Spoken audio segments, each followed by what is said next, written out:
കൊലപാതക കേസിലെ കുറ്റാരോപിതർക്ക് ജാമ്യം നൽകിയത് വേദനിപ്പിക്കുന്നതെന്ന് ഷഹബാസിന്റെ പിതാവ് ഇക്ബാൽ.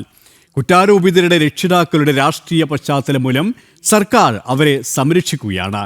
നല്ല ശീലം പഠിക്കുന്നതുവരെ അവരെ ഒബ്സർവേഷൻ ഹോമിൽ തന്നെ പാർപ്പിക്കണമെന്നും ഇക്ബാൽ ആവശ്യപ്പെട്ടു. വിധിക്കെതിരെ സുപ്രീം കോടതിയിൽ പോകുമെന്ന് ഇക്ബാലിന്റെ അഭിഭാഷകനും വ്യക്തമാക്കി. താമരശ്ശേരിയിലെ സഹപാഠികളുടെ മർദ്ദനത്തിനിരയായി ആശുപത്രിയിൽ ചികിത്സയിലിരിക്കെ മരണപ്പെട്ട ഷഹബാസിൻ്റെ കേസിൽ കുറ്റാരോപിതരായ വിദ്യാർത്ഥികൾക്ക് ഹൈക്കോടതി ജാമ്യം അനുവദിച്ചിരിക്കുകയാണ്. ഇപ്പോൾ ഷഹബാസിൻ്റെ പിതാവ് ഇക്ബാൽ നമ്മോടൊപ്പം ചേരുകയാണ്. ഇപ്പോൾ ഈ 6 വിദ്യാർത്ഥികൾക്കും ജാമ്യം അനുവദിച്ചിരിക്കുകയാണ്. നേരത്തെ തന്നെ തുടർ പഠനത്തിലുള്ള സാധ്യതകളൊക്കെ തേടുകയും അവർക്കത് ലഭ്യമാവുകയും ചെയ്തു. എന്താണ് ഈ ഘട്ടത്തിൽ പറയാനുള്ളത്? എനിക്ക് പറയാനുള്ളത്, ഈ വിധി വളരെയേറെ വേദനാജനകമായ ഒരു സിറ്റുവേഷനാണ്. ഒരു കാരണവശാലും ഇവർക്ക് ജാമ്യം അനുവദിക്കരുതാണ് ഞാൻ കോടതിയെ സമീപിച്ചത്. പക്ഷേ ഇത്ര പെട്ടെന്ന് അവർക്ക് ജാമ്യം അനുവദിച്ചാൽ വളരെയേറെ വിഷമത്തിലാണ്. അതുകൊണ്ട് അവർക്കിപ്പം ജാമ്യം അനുവദിക്കാൻ പാടില്ല, കിട്ടാൻ ഒരിക്കലും അവസരമില്ല എന്നുള്ള കണ്ടീഷൻ ഞാൻ വിശ്വസിച്ച ആളാണ്. അതായത് ആ കുറ്റകൃത്യം ആ രീതിയിലാണല്ലോ അവർ ചെയ്തത്.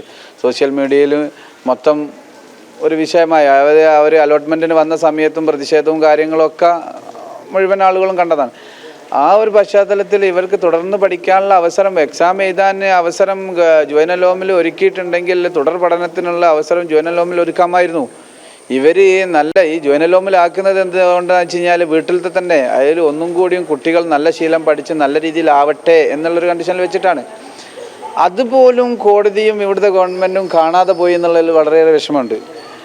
അതുകൊണ്ട് ഇനി നന്നാവുക എന്ന് പറഞ്ഞാൽ അവർ വീട്ടിൽ രക്ഷിതാക്കളെ കൂടെ വിട്ടു. രക്ഷിതാക്കൾ എന്ന് പറഞ്ഞത് കൊട്ടേഷൻ സംഘവും അത് ക്രിമിനൽ പശ്ചാത്തലമുള്ള ആളുകളാണ്. അത് തന്നെയല്ലേ ഇവർ വീണ്ടും പഠിക്കുന്നത്.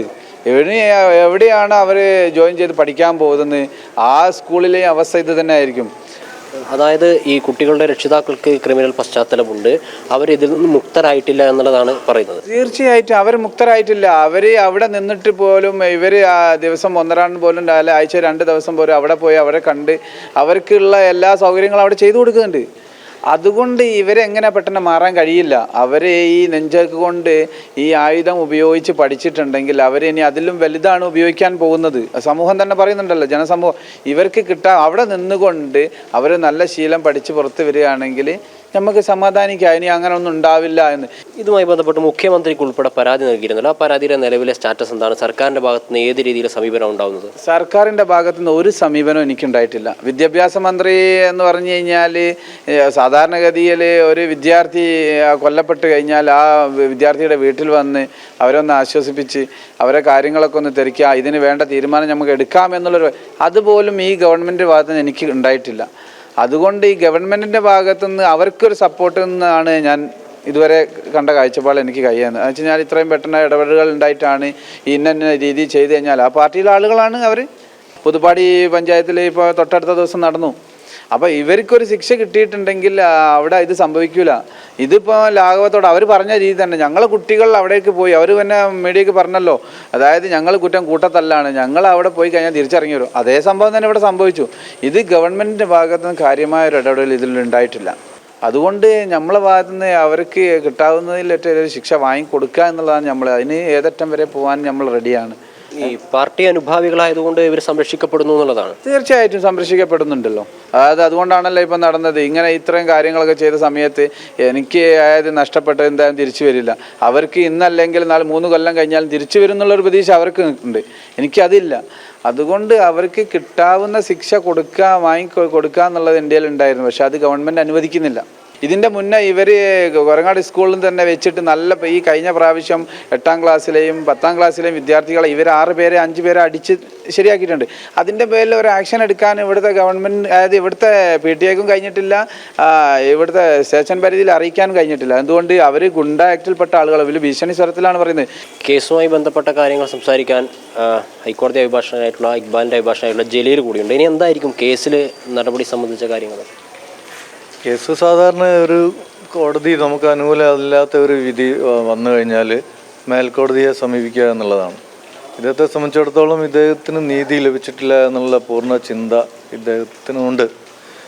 മാത്രമല്ല, ഈ ജുവനൈൽ ജസ്റ്റിസ് ആക്ട് പ്രകാരം ബഹുമാനപ്പെട്ട ഹൈക്കോടതിയിൽ ഇവർ ജാമ്യാപേക്ഷ കൊടുത്ത് ഒരു പ്രാവശ്യം ജാമ്യം തള്ളിയതാണ്. അങ്ങനെ ജാമ്യം തള്ളിക്കഴിഞ്ഞാൽ രണ്ടാമത് റീകൺസിഡർ ചെയ്യുന്നത് നിയമപരമായി നിലനിൽക്കില്ല എന്ന് ഞങ്ങൾ പല കോടതി ജഡ്ജ്മെൻറ്റും ഉദാഹരണ സഹിതം കോടതിയിൽ ഞങ്ങൾ തെളിവ് കൊടുത്തതാണ്. അപ്പോൾ അതൊന്നും പരിഗണിക്കാതെയാണ് ബഹുമാനപ്പെട്ട ഹൈക്കോടതി ഇവർക്കിന്ന് ജാമ്യം കൊടുത്തത്. അത് തികച്ചും ഒരു നിയമപരമല്ല എന്നുള്ളത് വാസ്തവമാണ്. അതിനെതിരെ സുപ്രീം കോടതിയിൽ സമീപിക്കണം എന്നുള്ളതാണ് ഷഹബാസിൻ്റെ പിതാവ് ഞങ്ങളോട് പറഞ്ഞിട്ടുള്ളത്.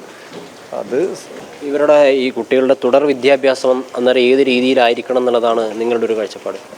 ഇത്തരം കുട്ടികൾ ഈ CCL child in conflict with law നിയമങ്ങളുമായി സംഘർഷത്തിലേർപ്പെടുന്ന ഇത്തരം കുട്ടികൾക്ക് അവർക്ക് അവരുടെ കെയർ ആൻഡ് പ്രൊട്ടക്ഷൻ അതുപോലെ തന്നെ അവരുടെ മറ്റെല്ലാ ബെസ്റ്റ് ഇൻട്രസ്റ്റും കണക്കിലെടുത്തുകൊണ്ടാണ് ഈ നിയമം തന്നെ ഇന്ത്യൻ പാർലമെൻറ്റ് പാസ്സാക്കിയത്.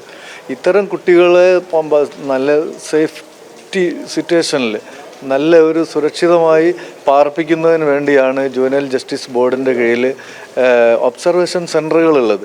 ഈ ഒബ്സർവേഷൻ സെൻറ്റർ വീടിനേക്കാളും സൗകര്യമാണ് അവിടെ. കുട്ടികൾ രക്ഷിതാക്കൾക്ക് വരാം, കുട്ടികൾക്ക് എന്തൊക്കെ പഠനം അവരുടെ ആക്ടിവിറ്റീസൊക്കെ ചെയ്യാനുള്ള സൗകര്യം അവിടെ ഉണ്ട്. ഈ ഒരു കുട്ടികളെ ഒബ്സർവേഷൻ സെൻറ്ററിൽ നിർത്തി ഈ കുറ്റം ചെയ്തതിൽ നിന്ന് അവരെ മോചിപ്പിച്ചെടുക്കുന്നതിന് വേണ്ടിയാണ് ഇത്തരം കേന്ദ്രങ്ങളുള്ളത്. അപ്പോൾ അവിടെ നിൽക്കുന്നത് നീതിക്ക് നിരക്കുന്നതല്ല എന്ന് ഹൈക്കോടതി കണ്ടെത്തിയത് എന്തിൻ്റെ അടിസ്ഥാനത്തിലാണ് എന്നുള്ളത് ഇപ്പോൾ ഓർഡർ കണ്ടാൽ ഞങ്ങൾക്ക് പറയാൻ പറ്റും. എന്തായാലും സർക്കാരിൽ നിന്ന് നീതി ലഭിച്ചിട്ടില്ല എന്ന് ഷഹബാസിൻ്റെ പിതാവ് പറയുന്നു. അതോടൊപ്പം തന്നെ ഹൈക്കോടതി വിധിക്കെതിരെ സുപ്രീം കോടതിയിൽ പോകാനാണ് അവരുടെ തീരുമാനവും. അതായത് ജുവനൈൽ ജസ്റ്റിസ് ബോർഡിന് കീഴിൽ തന്നെ ഒബ്സർവേഷൻ സെൻറ്ററിൽ അവർക്ക് പഠിക്കാൻ ആവശ്യമായിട്ടുള്ള സൗകര്യങ്ങൾ നൽകണം. ഇവരുടെ സ്വഭാവം പൂർണ്ണമായും മെച്ചപ്പെട്ടു എന്ന് തോന്നുന്ന അത്രയും നാൾ അവരെ പാർപ്പിക്കണമെന്ന് തന്നെയാണ് ഷഹബാസിൻ്റെ കുടുംബവും പറയുന്നത്.